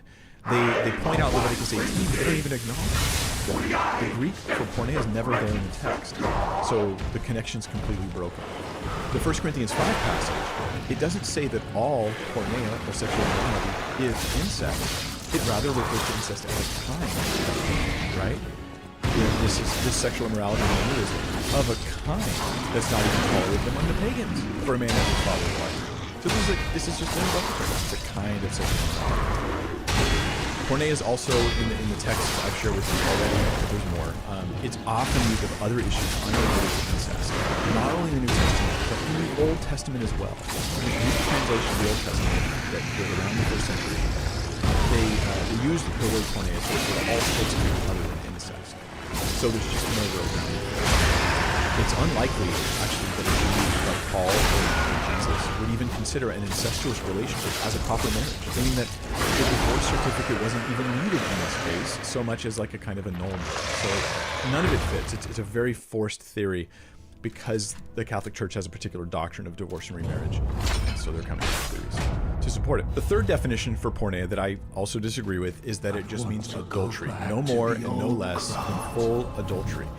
And the pro for this, the reason to support this view, is that it can mean that. Like, that's a possible meaning for the term porneia. It could mean adultery. Against this view are several things. In the Greek, there is a word for that. There's a word that simply and always means adultery, and that is the word moikeia. Moikeia, and that's not the word Jesus used. He used the word, porneia, except for sexual immorality. And when he talks about adultery later, he uses the word moikeia.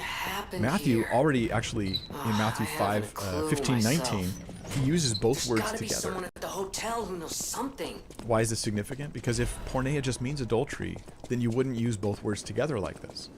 For out of the heart come evil thoughts, murder, adultery, and sexual immorality, theft, false witness, slander. But if porneia, sexual immorality here, if that means adultery, why does it also say adultery?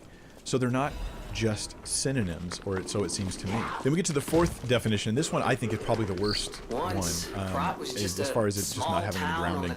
And that is that you can divorce someone for spiritual adultery or apostasy or backsliding, that kind of thing. And this is, not only is there nothing to support this view except for saying, well, adultery is used symbolically in the Old Testament.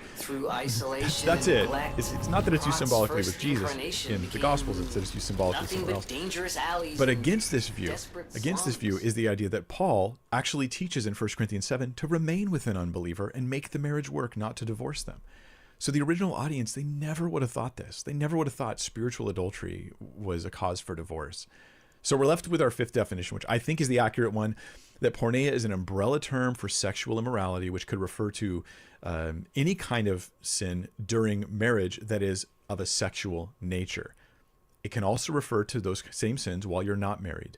It's an umbrella term, so it can refer to any of those kinds of things. Now, I think that this seems like the correct view. I think it harmonizes all the uses of the word. And most interestingly, the Sirach verse I quoted earlier that says committed adultery by porneia, by fornication. And it also allows us to ask a new question. Why did Jesus say porneia instead of moikuo or moikue? Why did he say, sexual immorality instead of adultery? And I think it's because of this. If he said adultery and not porneia, then it would be difficult to know what to do with bestiality or if a husband had raped his wife violently. I mean, all rape is violent. So if a husband had raped his wife, or someone cheats with homosexual or lesbian encounters outside of their marriage, or does things that are adulterous but less than intercourse, right? They're sexually immoral, but they're not exactly intercourse with somebody else. But by giving us porneia as the excuse instead of adultery, Jesus is opening up bestiality, rape, homosexual encounters, less than intercourse, but truly sexual immoral behavior. It's just a little bit more broad than the term adultery.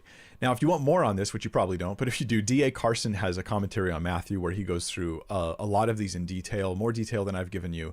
He concludes, and I'll quote him now, "It seems best, then, to permit both porneia and the exception clause to retain their normal force. Jesus is then saying that divorce and remarriage always involves evil, but as Moses permitted it because of the hardness of men's hearts, so also does he, but now on the sole grounds of porneia, or sexual sin of any sort. Now, I want to talk briefly, before we gather our principles that we've just got from this extensive survey here, debate on Matthew 5. I want to talk about John Piper's view, because John Piper is a very influential pastor, a pastor I love, and I love so much of the stuff he shares. This is done with respect, but I think he's incorrect. Now, I have linked his paper where he talks about his position on the topic of divorce and remarriage. And in that paper, he gives his opinion of Matthew 5:32. So I'll bring it up again, just to make sure we're all on the same page here. In Matthew 5:32, "But I say to you that everyone who divorces his wife, except on the ground of sexual immorality, makes her commit adultery, and whoever marries a divorced woman commits adultery." Now, this is taken to mean that she's made to commit adultery only if she hasn't already been doing it. That's John Piper's view. So then it's no exception at all. It's merely an observation. Hey, like if you divorce her and she's already been committing sexual immorality, well, then you don't make her commit adultery. Right? I mean, and now that's neat. Like neat as in it fits. You can take Jesus' statement that way. There's a few problems with this view.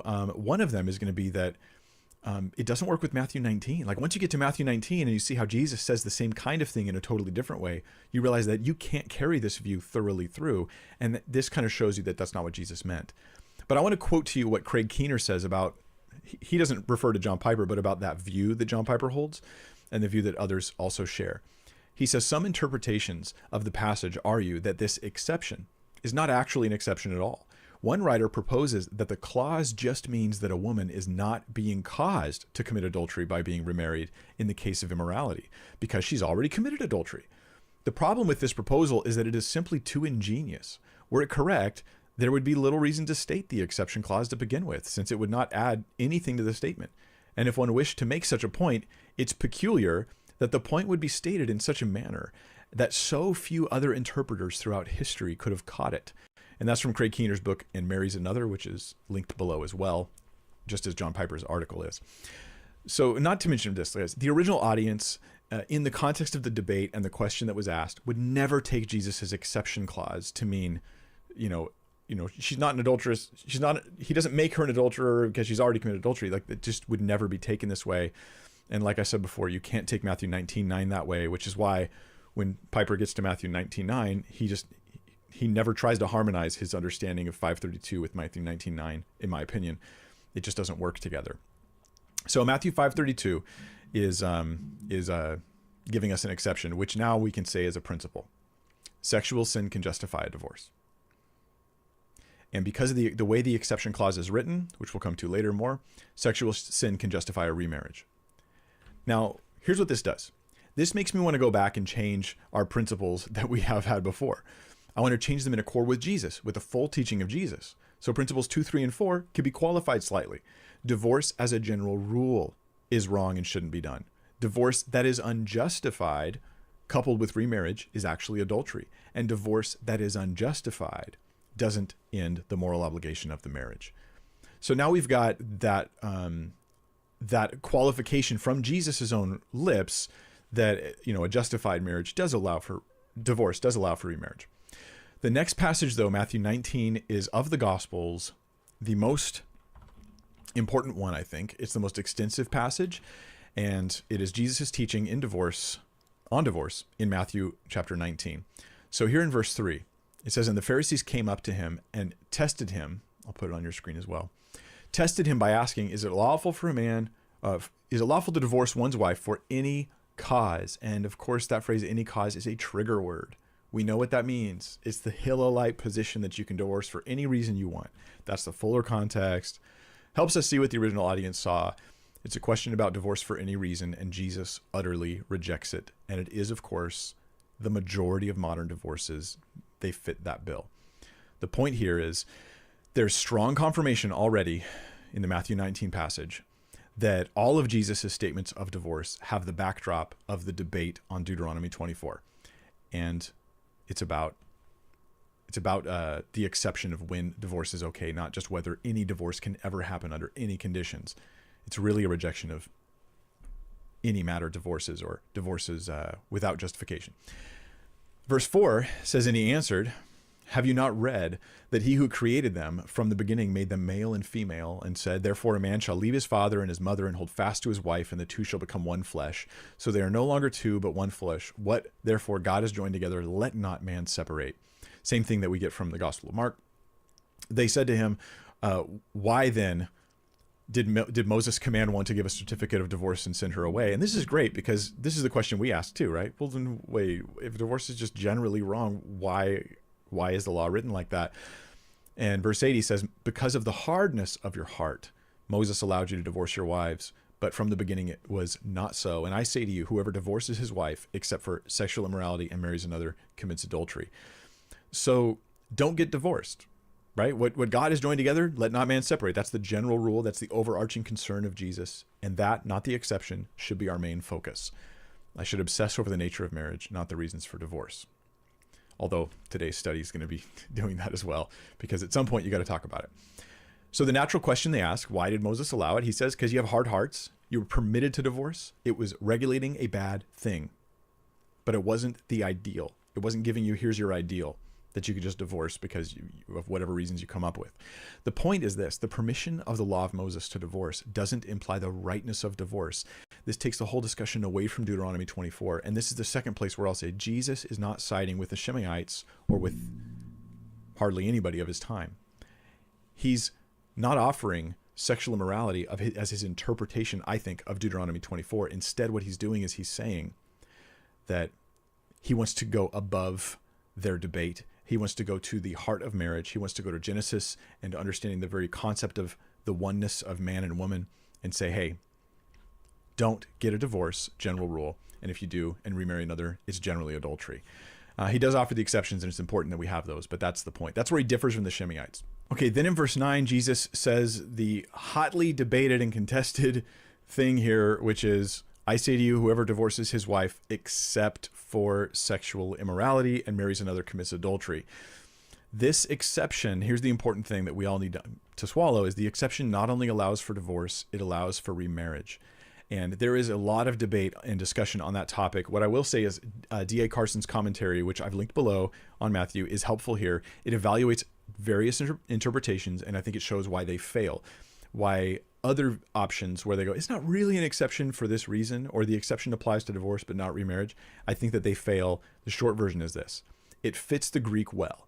The Greek, when you combine Matthew 5 and Matthew 19, the two ways Jesus says it differently in both passages, there's really, it's a lot easier to just take the Greek as it is. The exception applies to both the marriage and the divorce and the remarriage, that they're both permitted. Remarriage is permitted in the case of a justified divorce, is the point. This is definitely the majority position among scholars. The exception applies to the divorce and the new marriage. That's the majority position. It also fits the culture. This is what all the Jews would have thought. Any valid divorce allowed for remarriage. So if you were going to say that divorce is valid, then you're going to say the remarriage is also valid. They all would have assumed that unless they were very specifically told otherwise. So I did, like I said, I linked that below if you want more information from D.A. Carson's work. So what's implied in this, though, is that any divorce for an unjustified reason or any other reason is not allowing remarriage. And this is the general rule. And this is, of course, what would disagree with even the Shemaites. Even if they thought you shouldn't have got divorced, they never would have said it's immoral for you to marry someone else now. Like, that's not the way they would have reacted. The disciples, they flip out a bit, and it helps us see how harsh this hits them in their culture. The disciples said to him, if such is the case of a man with his wife, it is better not to marry. But he said to them, not everyone can receive this saying, but only those to whom it is given. So they're like, look, we shouldn't even get married. And Jesus is like, if you don't want to get married, don't get married. Go ahead. Then he says, for there are eunuchs who have been so from birth. I'll put this on the screen for you. There are eunuchs who've been so from birth, and there are eunuchs who've been made eunuchs by men, and there are eunuchs who've made themselves eunuchs for the sake of the kingdom of heaven. That's a person who chooses singleness deliberately. We're not talking about castrating themselves. He's talking about just being single. Let the one who's able to receive this, receive it. These are like strong words from Jesus. He's showing a few things. For one, in their culture, did you know this, that infertility was grounds for divorce? Even amongst the Shimeites, is that if you were married to someone and after a period of up to 10 years, you still couldn't have kids, they expected you to actually get a divorce and marry someone else so you could procreate, because they viewed this be fruitful and multiply as an obligation for every single human. Jesus is here showing us that the command to be fruitful and multiply, it doesn't apply to every individual in that sense. It's probably applied to humankind in general, and hey, we've done a pretty good job at being fruitful and multiplying. But if having kids isn't such a binding command, because you can voluntarily stay single for the kingdom of heaven, then you can't get divorced for infertility. So that takes off another thing that they would have thought of as an appropriate cause for divorce. So conclusion here, like, give us some conclusions. You can only divorce for sexual sin. That's the general rule and one exception given to it. The nature of marriage is a bond created by God, which man ought not to separate. And if you don't like it, don't get married. That's a real option. You think I don't want to be stuck in a bad marriage I'm not happy with. Well, then don't get married. You're maybe you shouldn't anyways, if that's your situation. Jesus says that's perfectly fine, which gives us principle number 7. Staying single to better serve the Lord is a good option. It's a good option. Now I want to talk about Matthew 19 and how I disagree with some other interpreters on this passage. Again, John Piper, who I mentioned because I respect him and because he influences a lot of people. His position paper, he says, Matthew 19, verses 10 through 12, and I'm quoting Piper now, teaches that special grace is given by God to Christ's disciples to sustain them in singleness when they renounce a marriage according to the law of Christ. Because John Piper teaches that you can't get remarried even after a divorce. Even if they commit adultery, you can't get remarried. You're going to be single the rest of your life. And he takes Matthew's chapter 19, verses 10 through 12 as evidence for this. So, right? Hey, it's better for man not to get married. And Jesus says, well, not everyone can accept it, but only to those to whom it is given. He takes this to mean if you get divorced and have to stay single because you're not allowed to remarry anybody else, then special grace is given to you.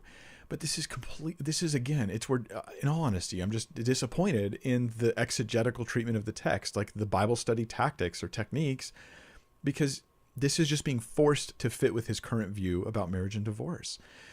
It's clear that this is about staying single all of your life. It's not about getting divorced and then staying single afterwards. This is why, if such is the case, it's better to not marry. The disciples are not complaining about getting divorced and then staying that way. They're worried about being stuck in a bad marriage. That's their concern. So singleness isn't the complaint here. It's the solution to the problem of being stuck in their idea of unhappy marriage. They not only fear a bad marriage, not singleness. They're not scared of just being single. So what loss is there if one can divorce but not remarry compared to singleness? Like this isn't even a risk. Oh, go ahead and get married, and then if they commit adultery, at least you can get divorced, and then you just stay single. Singleness would be the solution. So I think that John Piper's position, this is one of the areas where you see, if you follow him, you see where his exegesis of the passage of those 3 verses it just doesn't fit the text at all. Another scholar, Gordon Wenham, who's very well respected, and he's written a book I've linked below, as well as contributed to another book I linked below, the 3 Views book. He says that one of the reasons why I would be wrong in my understanding that the exception allows for a remarriage in the case of a justified divorce, he would say I'm wrong on that, is because the exception is only found in the Gospel of Matthew. And I'm not kidding. This is like one of his strong arguments against interpreting it that way is, hey, it's only in Matthew. So now Matthew is being made to conflict with Mark and Luke. But when you understand the background debate of the Hillel and Shimeites, these different groups, then it makes a lot more sense to see how they would have naturally understood that it was a rejection of the any matter position of the Hillelite school. It wasn't necessarily a rejection of every possible reason for a divorce. And so once you realize that, you go, okay, hold on. Matthew and Luke aren't contradictory. To the original audience, they would have married perfectly well. Mark, Luke, Matthew, all of them. Now, we're going to go on now to Romans 7, because Romans 7 is one of the key passages to people. I've had people, in me just telling people that I was going to do this study, this extensive, exhaustive study on this topic, I was rebuked by one person, who was, don't know, don't care, but rebuked by one person because they said that the fact that I was going to study it so much was just like proof that I wasn't letting Scripture speak. And the reason was Romans 7. Romans 7 clearly makes it just makes it so obvious that if your spouse is alive, you cannot get a divorce, get remarried, nothing. Like, as long as they're alive, you must stay faithful to them. And I will echo now the words of one of my old teachers, Carl Westerland, who said, and it shocked me when he said it, Romans 7 isn't about divorce at all. And I was like,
Of the quiet.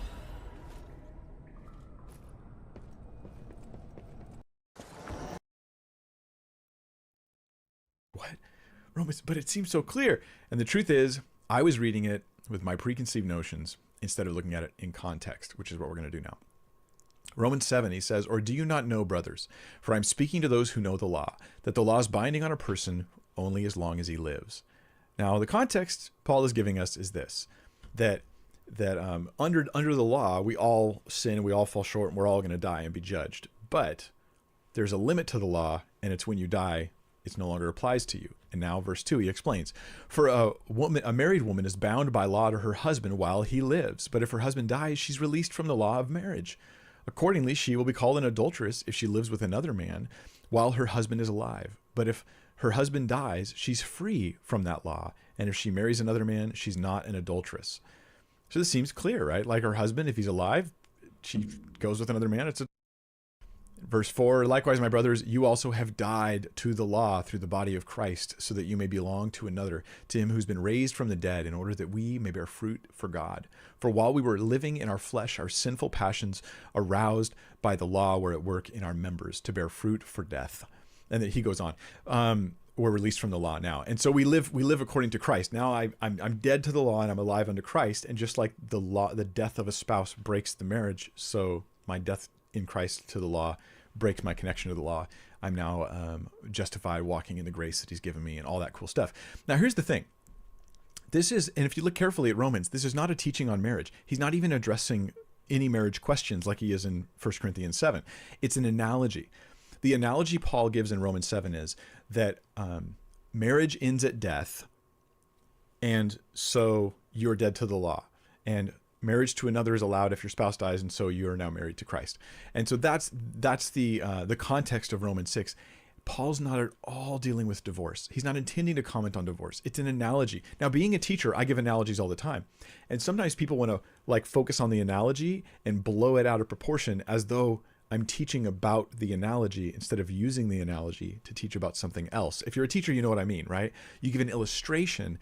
They're not meant to be analyzed like and nitpicked at. That's just not the intention. You often state things very, very broadly and with little detail in the case of an analogy because you're making a very specific point. So this works well with the idea that a divorce can still end a marriage and allow for remarriage if it's justified, if it's proper. It works perfectly well that way. And it's what Paul seems to teach in 1 Corinthians 7, and it's clearly what Jesus teaches in Matthew 5 and Matthew 19. So the phrase, while her husband still lives, in Romans 7, it just assumes that no divorce has happened. It's her husband that's still living. But if they're divorced, is he her husband? No. But divorce is not in question here. It's assuming that they're married and that her husband's still her husband and still alive. So it just a successful or legitimate divorce just has no place in Romans 7. I'll give you some more proof. If this is a teaching on marriage being unbreakable under any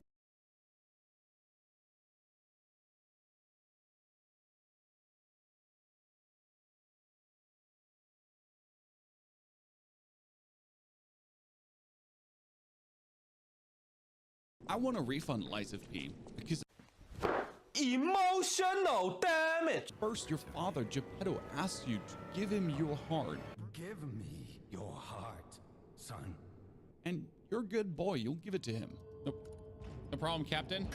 Which turns you into a real boy.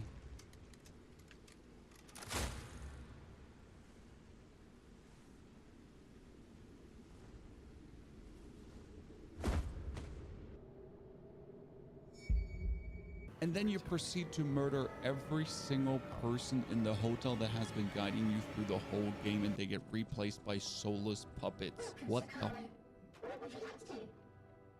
I want a refund, Liza P, because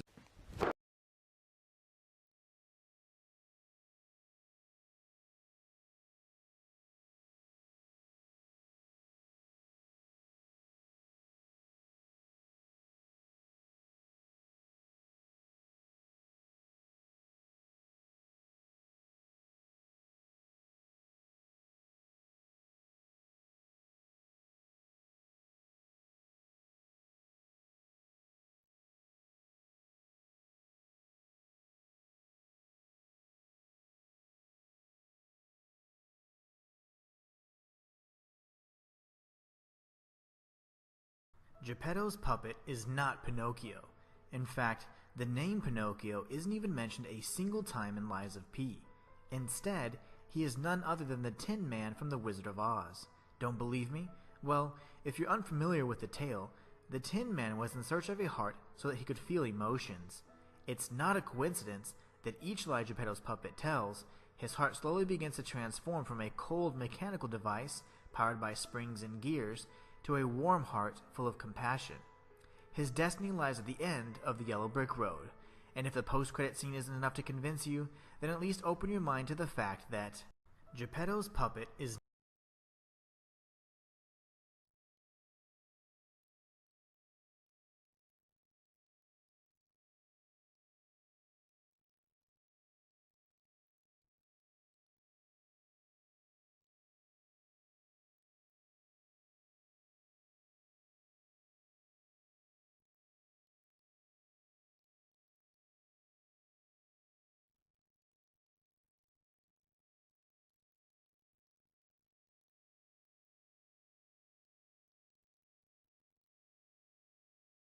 Hello, Modern here. In today's video I want to show you an incredible... What's up guys, it's Poir, and new action RPG equals new builds, and I'm going to give you guys the best builds the game has to offer. For the first build, I'm going to cover my technique build I used to beat the game with. It is a medium roll counter build utilizing the boss weapon 2 dragons, a very powerful katana with S scaling in technique at max upgrade, which I deem the best technique weapon in the game. To complement this weapon, I also used the Tyrant Murderer Dagger, which is also very strong, giving you two options between a counter parry playstyle with the katana, or a fast-hitting crit dagger for those faster enemies or enemies you have trouble parrying. Most of the footage you'll see is on New Game Plus, or the end game of New Game, which will be noted by the wording in the top right, so a little bit of spoilers ahead. Before we begin, make sure to give the video a like if you want to see more builds. The more likes, the more builds. And which build should I do next? Sound off in the comments. Now, I have tested most of the technique scaling weapons, like the final boss weapon or spears, and they just don't seem to come close to the utility of the weapons I'm using. The final boss weapon, in my opinion, is too slow and lacks that stagger potential of motivity weapons, and while its special does a lot of damage, that's just kind of it. It can be interrupted because we have no hyper armor, so you still have to choose when to do the full animation. And its normal moveset is nothing to write home about. But what makes the katana a cut above the rest though is its special charged attack. Holding R2 puts you into a certain stance and makes a shing sound with a light effect. And during that small time frame, you can parry any attack that comes your way. It's almost like EI stands for Monster Hunter, except you can't choose when to parry. Unfortunately, you have to time the enemy attack to line up with that shing moment. Now you might be thinking that's clunky and hard to do, but the parry frames are much more lenient than perfect guarding or Fable parries. And since it's not a Fable, you can use this freely because it's just an R2. So the katana quite literally has the best parry in the game. And with a special P organ upgrade, you can cancel any multi-hit bullcrap combo any enemy does on your first counter. And the counterattack also does a buttload of damage, as you see here, which then you can follow up with the katana's Fable art by pressing triangle or Y 3 times to do a dodge, and then you leap forward to do 2 slash attacks. And you can see how much damage that combo is. Now, compare that to Proof of Humanity's Fable art, the endgame boss's weapon, and well, the enemy has a lot of HP left in comparison. So the counter into link dodge of katana is fantastic. When locked on, if you hold a direction and then attack, you can spin around the enemy, which lets you avoid some attacks. And its non-charged R2, just pressing R2 once, does a slash backwards. So your normal combo would be R1, then R2 backwards. So your normal combo would be R1, then R2 backwards, and then R1 or R2 again to attack forward again. And even its running R2 is also fast. So yeah, best dex weapon or aka technique. And again, S scaling a technique at +5 after you use a technique crank.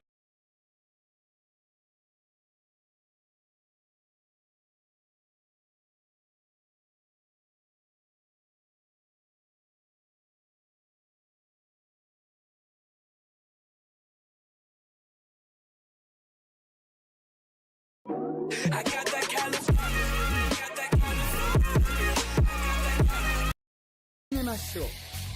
Coming first in this video, the most unexpected and weakest member of the Frieza race, Kuriza. He is in fact the son of the tyrant himself, Frieza. Now some of you are gonna be like, what? Who? What episode was this? Relax, this guy is indeed Frieza's son. However, he exists in a different world entirely. He exists in a different manga actually. He is from Neko Majin Z, a gag manga written by Akira Toriyama. Kuriza debuts there, so I will scale him from the manga itself. Now it has to be noted that Kuriza is a bit of a gag character. However, he's still stated to be weaker than Vegeta, who appeared in the Neko Majin Z manga once. He also got one-shotted in the manga and isn't as powerful as his dad. That could actually make sense on why Frieza never mentions him, to be honest. But in all seriousness, in an interview with Akira Toriyama, he stated that among Frieza's race, only Frieza and Colt had such incredible levels of power. It was also stated by Nahant himself. Relax, this guy is indeed Frieza's son. However, he exists in a different world entirely. He exists in a different manga actually. He is from Neko Majin Z, a gag manga written by Akira Toriyama. Kuriza debuts there, so I will scale him from the manga itself. Now it has to be noted that Kuriza is a bit of a gag character. However, he's still stated to be weaker than Vegeta, who appeared in the Neko Majin Z manga once. He also got one-shotted in the manga and isn't as powerful as his dad. That could actually make sense on why Frieza never mentions him, to be honest. But in all seriousness, in an interview with Akira Toriyama, he stated that among Frieza's race, only Frieza and Colt had such incredible levels of power. It was also stated by Nahao Uishi in an interview of Resurrection F that even though the rest of Frieza's family are strong, Frieza's power has always been in a completely different league from them, and that Frieza alone is the only one who possesses this level of power. So I'll have to put Kuriza as the weakest member on this list. Such impudence. Who do you think you are to test the almighty Chilled? Also a character that has never featured in the original Dragon Ball series. Instead, Chilled is introduced as one of Frieza's ancestors in the episode of Bardock Special. He appears to be in his first form though, and also looks underdeveloped as evident with his size when compared to Frieza's first form. While Chilled absolutely stomps base Bardock, whose power level was recorded to be 10,000 according to the previous special, Chilled got completely overwhelmed when Bardock unlocked his Super Saiyan form, being defeated almost in an instant. So given the Super Saiyan multiplier and without taking into account for any Zenkais that Bardock received, his power level would be 500,000. Therefore, I'd personally put Chilled around 100k, making him one of the weakest members of the Frieza clan. Might Frieza have met his doom? My clan is feared throughout the universe. What fool dares challenge our supremacy?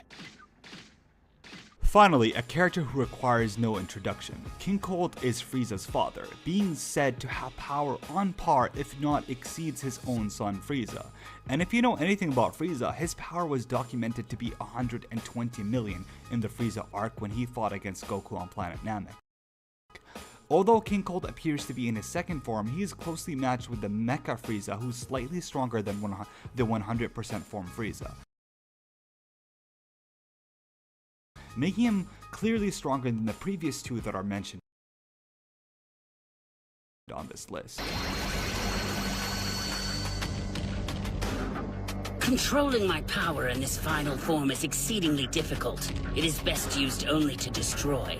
As such, there has been but one time I have been forced to use it against an adversary. Frost is a character who is essentially the Frieza of Universe 6, a shady individual who pretends to be fighting for world peace.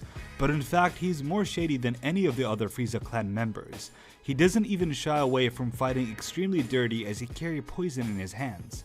Frost first appears in what appears to be the first form, concealing his true power. He later on reveals to have the ability to reach his final form. Additionally, he can also utilize a 100% final form as Frieza does. But what's more impressive about Frost is that he was able to give base form Goku a good fight before powering up. He's also one of the strongest fighters in Universe 6, so we can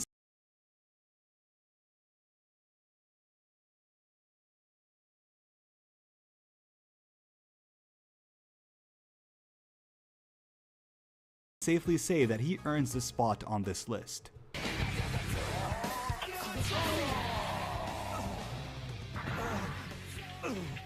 Ha! So this is the mighty Super Saiyan that defeated my brother. How ridiculous. Frieza deserved to die if he got beat by a weakling like you. Frieza's own brother, who was once the strongest clan member of the Frieza race a few years ago. Now, I put Cooler above Frost on this list because not only did he unlock a form that surpasses Frieza's final form, but he also gets stronger than that when he was rebirthed as Metal Cooler. Now, I know some people might still say that even with that, Frost should be stronger in terms of Dragon Ball Super scaling. Well, I will want to direct your attention to Golden Form Cooler in Super Dragon Ball Heroes. Although non-canon, yes, the Cooler character was never canon to begin with, technically, at least as of me recording this video. So with that, I think Cooler takes his spot comfortably.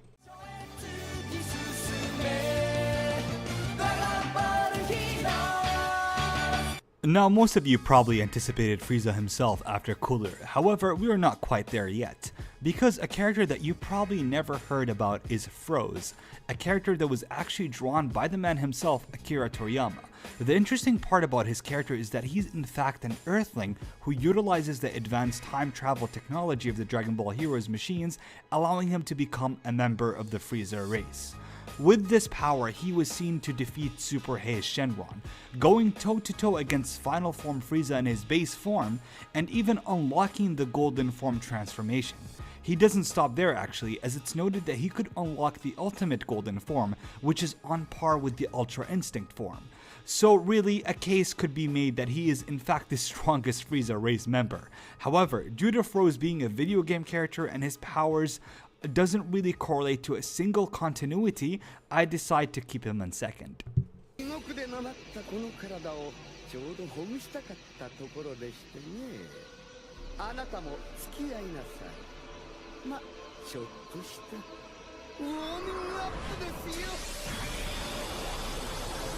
As expected, the most powerful member of the Frieza clan is the one who has the clan named after him. Well, mostly because we don't have an official name to their race as of yet.